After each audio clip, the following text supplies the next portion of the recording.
Live number 64.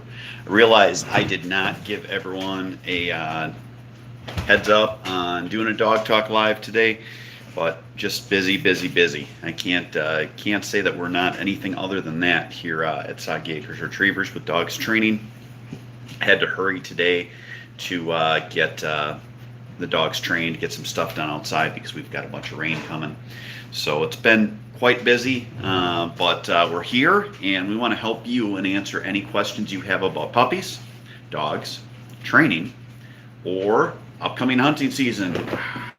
I cannot wait. I am so excited about hunting season. I'm sure there are many, many people that are in a position where they are looking forward to having something to do besides sit at home and read the news. But hey, Facebook Live with me is pretty cool. So here you are. We've got Wisconsin checking in on YouTube. When you guys pop in, please let us know where you're from. Type up your question and put it in the comments, and let me know exactly what I can help you with today. With Dog Talk Lives, we do them for 15 minutes, up to 30 minutes if we get a lot of questions. And we will come back and check questions for later. So if you're watching this and it's no longer live, you can absolutely put your question on. As I'm fixing the YouTube one, I've got my phone set on a stand and it's being charged, and Scarlett keeps hitting it with her tail.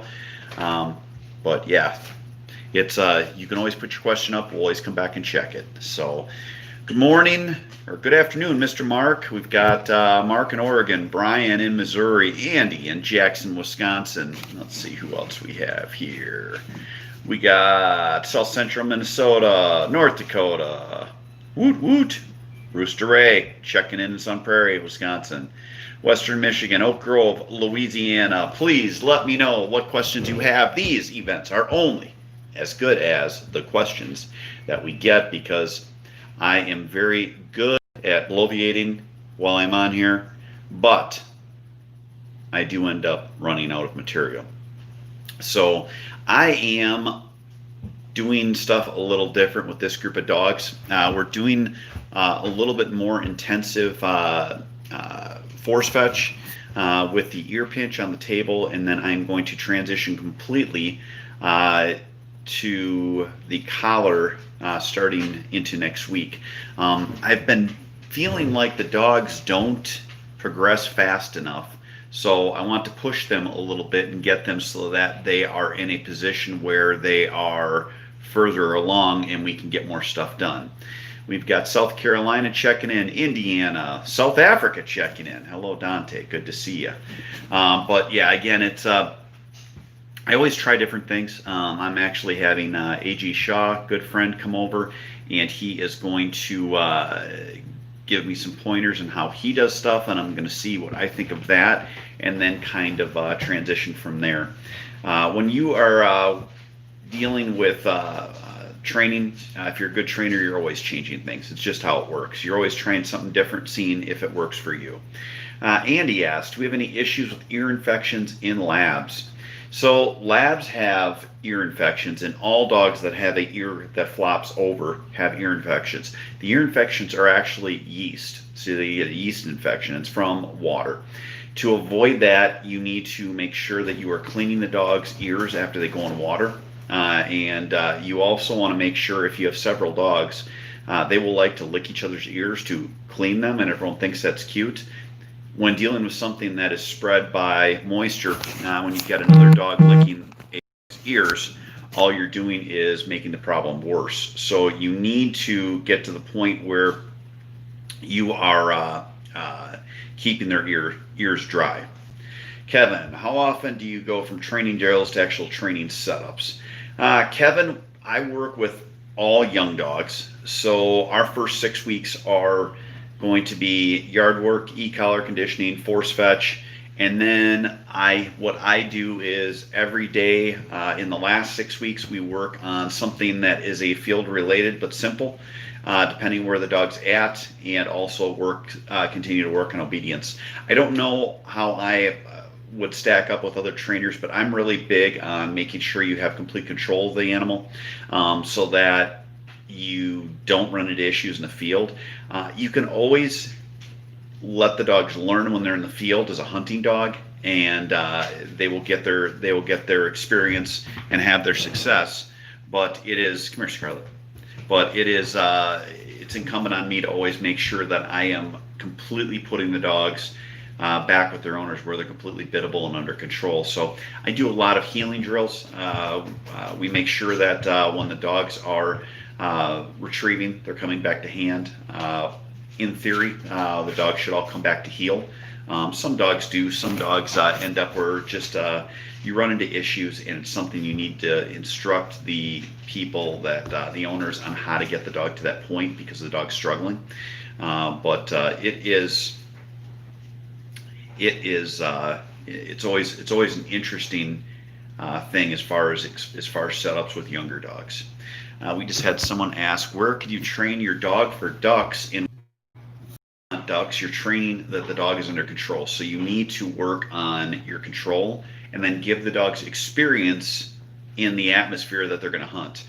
So you're going to want to go through your force fetch, your e-collar conditioning, your obedience, and then reinforce everything. And once you have that done, which is about 6 weeks of work, then you're going to start working where you're taking the dogs out into the atmosphere of which you hunt.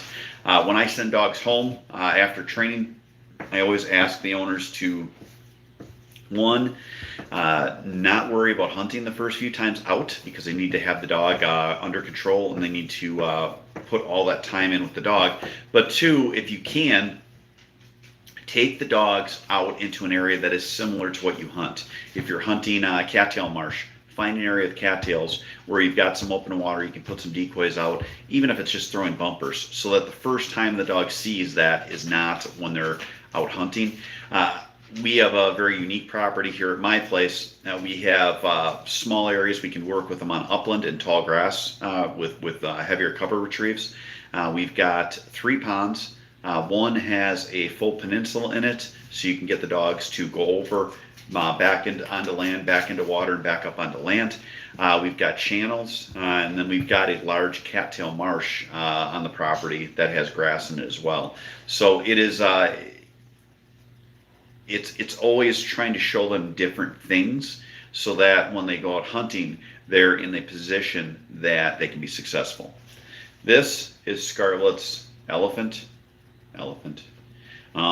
He's having a rough life. He's almost lost his arm, and his leg's got a wound on it, but Scarlett thinks he's great and brought him to me. She wanted her elephant to make it on Dog Talk Live. Memphis is still in season. She's still out in the kennel. I go and visit her a couple times every day, and I miss my old Memphis, but it's always fun to see her.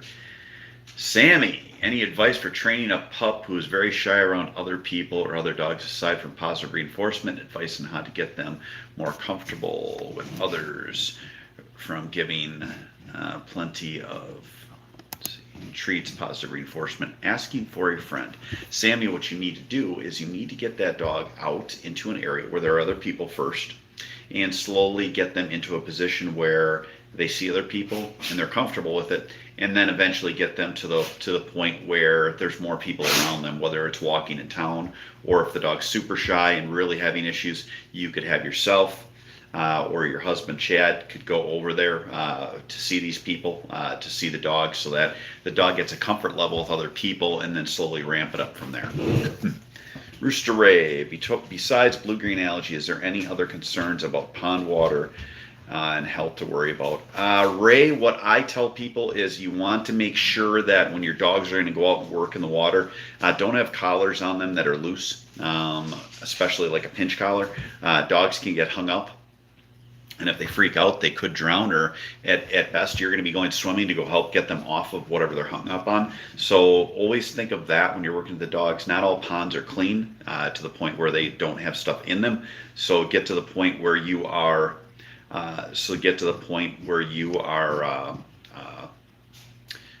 making sure they're safe. All right, Sammy, good, because that's what we're trying to know. I know you can channel you, Soggy Acres, Florida. Yes, Sammy, you are the Southern Soggy Acres Retrievers. I hope Delaney has made it down there for her visit. Kentucky pup, 9 months old. First trip to South Dakota, pup does good on retrieving bumpers, very good at 5 months on birds. What would be the best time to force fetch? If you're 9 months old, your best time would have been at 6 months. You do force fetch before you work with the dogs out in the field, so you kind of got the cart in front of the horse. You want to make sure that you have the dog's mouth control under control, so you're not ending up with dogs that are hard mouthed, running away with birds, pulling birds apart, etc. So I would start your force fetch now and work with them on that so that you can get them so that they're under control. Hunting a dog before they're trained, Mark, is basically letting them accumulate lots of bad habits, and is why when you go out to an area that people are hunting, most people, it sounds like their dog's name is Damn It, because they're screaming at their dogs the whole time. You need to get that stuff done. Again, you don't train a dog for hunting. You train a dog for control. They are bred for hunting. They are bred, if properly bred. Just because a dog's is a hunting breed does not mean it's going to be a hunting dog. But they are bred, if bred properly, for all of those drives. And then as the trainer and the handler, we need to rein them in and control them. If you're taking your dog out and they're not trained, you're going to be the guy that is jogging after his dog because the birds are going up at 100 yards. The dog's eating pheasants. The dog's not bringing birds back that were dropped down. So you need to put your 3 months in now before you get to hunting season. How to stop a dog who randomly goes past the handler, doesn't return to heel, coming back from a mark or drill work. Vicky, that's a tough one because I can't see the dog. But what I would do with that is, as far as I would make sure the dog is solid on your retrieves, and then I would use your e-collar to nick the dog and tell him here. And also you could get a short lead, like an 18-inch piece of rope, and tie it to the dog's collar, or have an actual, they actually sell short leads. Have that on the dog, so when the dog is walking by you, you could grab it, pull up on the dog, and bring him around to heel. Not up like this high, though. That's just, was me showing you that it needed to be up. Do I do swim by? Brian, on dogs that are handling, yes. On hunting dogs and gun dogs, no. I do not do swim by. Again, the dogs I'm dealing with are starting out as they don't even walk on a lead well, so it's getting them under control, it's getting their obedience done, and then working from there. Say hi to Delaney and give her a hug, Sammy. What do you do with a noise-sensitive dog who doesn't like guns? Jessica, that is something that is generally man-made. It is because someone did not do the training on the front end and decided to take the dogs out hunting and got them so that they're gun-shy. Gun-shy dog is very, very hard to fix. I guess it would all depend as far as your ability to reclaim the dog and get him to hunt would depend on how many times the dog's been shot over. I don't know why. From people I have dealt with, it seems like people have a dog that freaks out from gunfire, so then they decide they should do it 10 more times. The way to work on that is to start with any dog, whether they're gun shy or not. Start with noises like firearm going off in the background at 100 yards or more. You could use a 209 primer pistol. You could use a cap pistol. I would probably start at a cap pistol. I know one book had two pieces of 2x4 where you smacked them together. But you need to get the dog so that it is comfortable, because otherwise you're going to be in a position that's never going to be recoverable. Tim, how do I feel on electric force fetch? Tim, I am actually transitioning to using that toward the middle and end of my training. Working on that next week. I've got a friend that uses it, so I'm having him come over to show me kind of what he does. But I like having it where the dog is goes through ear pinch, and then we're going to transition to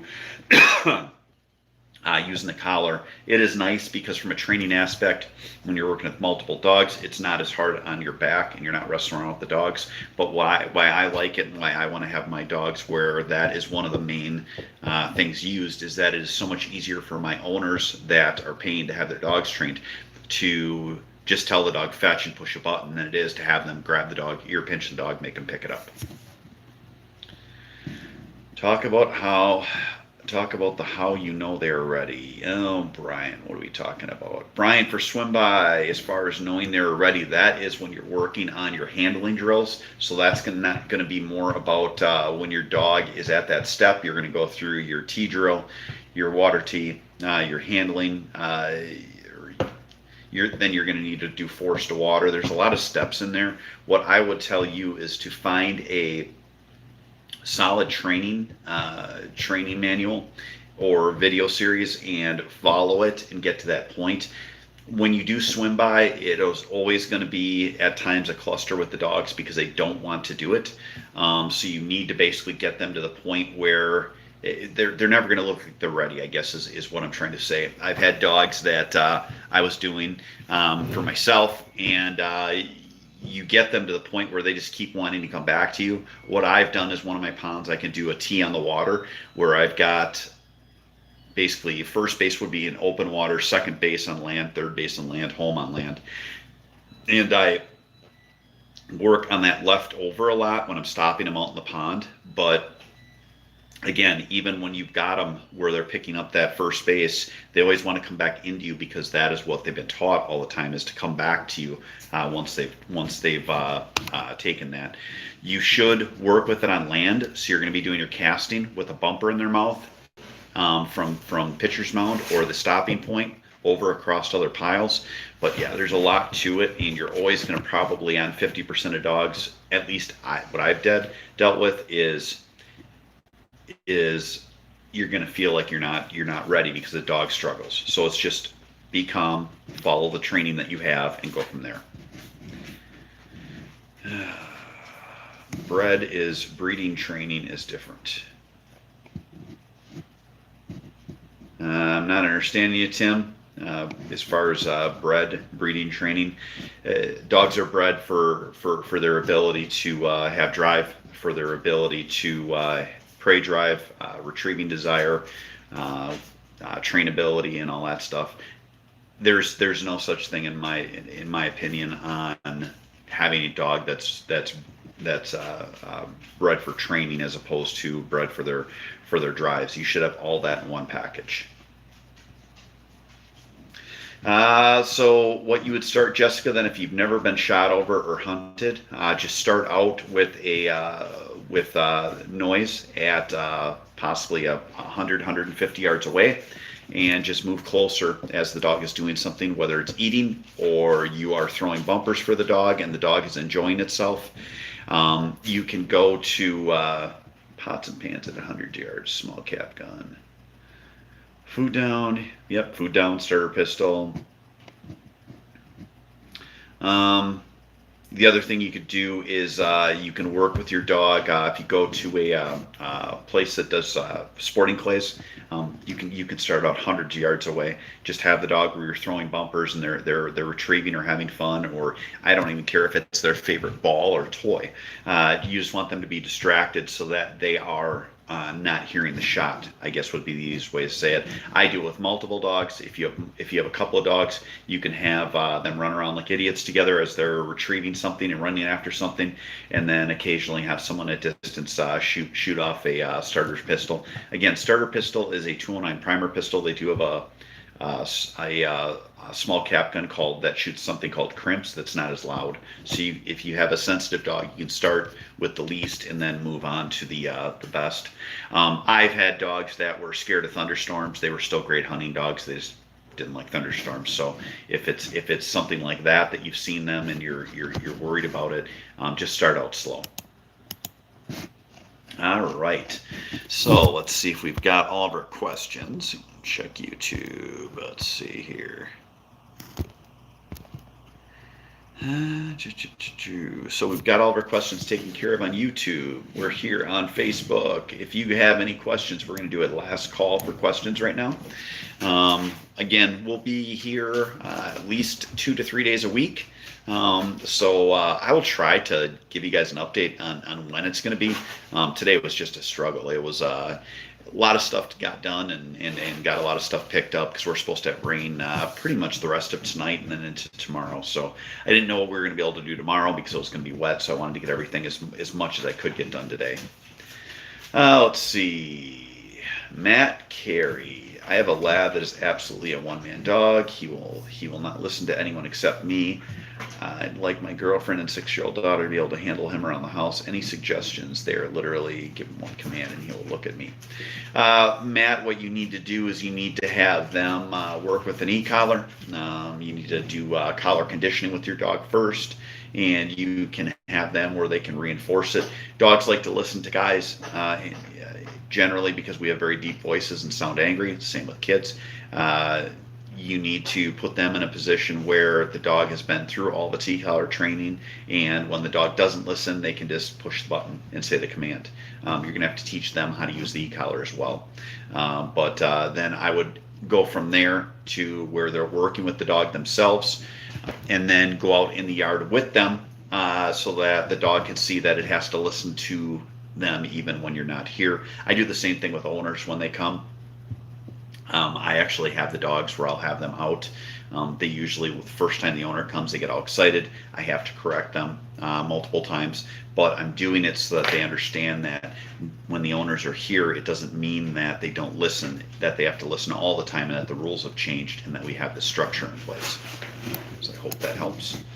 All right, well, that is about it. If you do have a question after the fact and the live event is done, please leave it here. I will come back and check it. But I do appreciate you guys' time. You guys take care. Have a great day. God bless.